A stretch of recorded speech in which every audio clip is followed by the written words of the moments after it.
ॐ भूर्भुवः स्वः तत्सवितुर्वरेण्यं भर्गो देवस्य धीमहि धियो यो नः प्रचोदयात्। ध्यान से सुना। राजा हरिश्चंद्र के पिता का नाम था त्रिशंकु। त्रिशंकु नाम सुना आपने? त्रिशंकु उनके पिता का नाम था।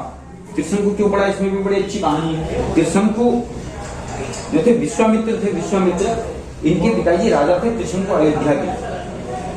तो बहुत बड़े संत थे त्रिशंकु। त्रिशंकु नहीं, राजा थे बहुत बड़े, और विश्वामित्र बहुत बड़े संत थे। तो उन्होंने एक बार जो है अकाल पड़ गया, कहा जाता है, कथा आती है कि अकाल पड़ गया बहुत। तो विश्वामित्र बहुत कठोर तपस्या में थे। तो विश्वामित्र के मंदिर के जो भक्त थे ना, विश्वामित्र के जो भक्त थे, वो अकाल में भूखे मरने लगे। तो राजा त्रिशंकु ने बहुत मदद करी। तो विश्वामित्र उनके दरबार में गए। उन्होंने कहा 3 साल के अकाल में आपने मेरे लोगों की, गांव के लोगों की बड़ी मदद करी, मैं बड़ा आभारी हूं, बताओ मैं इसके लिए क्या कर सकता हूं आपके लिए। तो उन्होंने कहा कि त्रिशंकु ने, यानी कि राजा हरिश्चंद्र के पिता ने, कि वक्त आएगा तो मैं आपसे वरदान मांगूंगा। तो एक दिन वक्त आया तो उन्होंने कहा महाराज, गए उनके पास, विश्वामित्र के पास, वो समय आ गया, अब मेरी तुम इच्छा पूरी करो। उन्होंने क्या इच्छा पूरी करनी है? उन्हें फिर को जिंदा स्वर्ग भेजना है।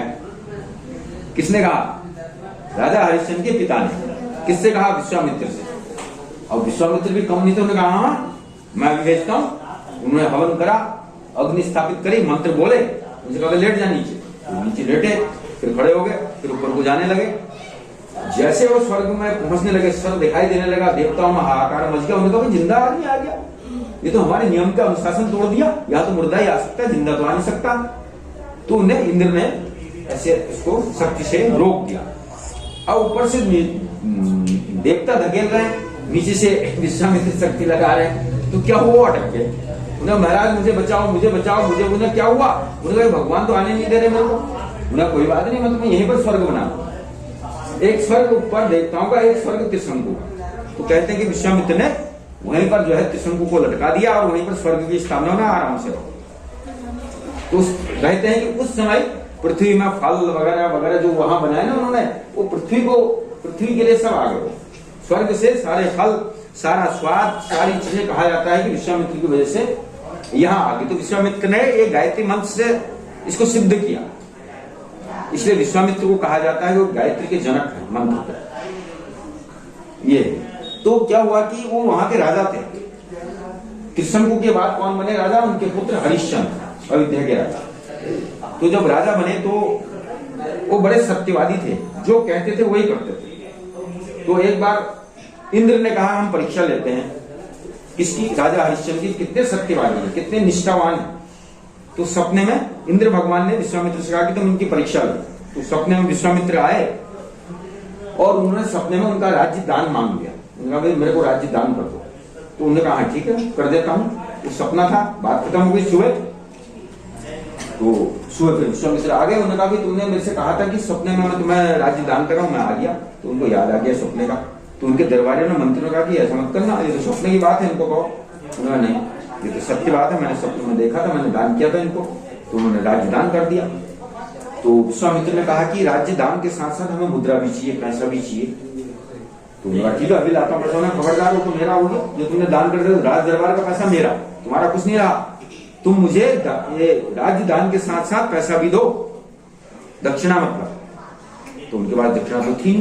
तो उन्होंने अपनी पत्नी, अपनी बच्ची को, अपने लड़के को एक के यहाँ खाना बनाने के लिए रख दिया और वहां से कुछ पैसा ले आया उधार। और अपने यहाँ डोम जानते हो कौन होता? नहीं जाते नहीं। डोम वो होता है जो मुर्दा घर का कर इकट्ठा करता है। जो मुर्दे की डेड बॉडी पहले आती थी ना, अब तो नहीं होता। जो आदमी मर जाता था वो टैक्स देता था जलाने के लिए, तो उसको डोम कहते थे। तो डोम क्या, उन्होंने नौकरी कर ली।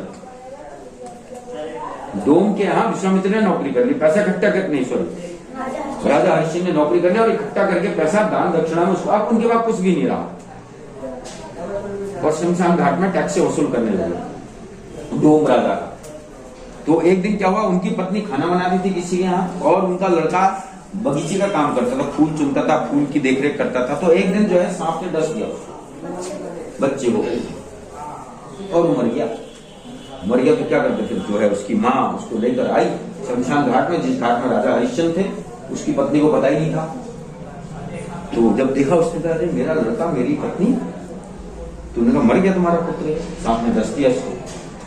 तो राजा, अब भाई पुत्र मर गया तो दुखी तो होंगे, बहुत रोए। उसके बाद उन्होंने कहा कि भाई अंतिम संस्कार करो अपने लड़के का। उन्होंने कहा इसमें तो टैक्स देना पड़ेगा तुमको। तुम कैसे आदमी हो भैया, अपने लड़की का भी मृत्यु का? उन्होंने कहा नहीं, ये तो मेरी नौकरी है भैया, मैं ऐसा नहीं कर सकता। उन्होंने कहा मेरे पास तो कुछ भी नहीं है। उसने तो अपनी आधी धोती फाड़ के दे, वो टैक्स के रूप में होगा। तो जैसे उन्होंने धोती चीरी तो यह विश्वामित्र प्रकट हो गए और वो इंद्र प्रकट हो गए। उन्होंने खबरदार मत फाड़ना धोती, हमने तुम्हारी परीक्षा ली, तुम परीक्षा में तुम्हारा जैसा राजा इस मृत्युलोक में न कभी होगा, न हुआ है, न कभी होगा। उन्होंने कहा आप सफल हो गए, ये तो हमारा नाटक था, आपका पुत्र हम जीवित करते हैं, आपको पुनः राजपाट लौटा देते हैं। राजा हरिश्चंद्र पुनः राज करने लगे, इसलिए उनको कहा जाता सत्यवादी राजा हरिश्चंद्र। और मजाक में भी लोग कहते हैं ना, कोई बात करते थे बड़ा सत्यवादी बन रहा, राजा हरिश्चंद्र बन रहा, क्या कहते हैं, सुना आपने? यही मतलब है इसका। तो ये हमारे पूर्वज हैं, सत्यनिष्ठ थे, हमको इनके बारे में जानना चाहिए। ठीक है।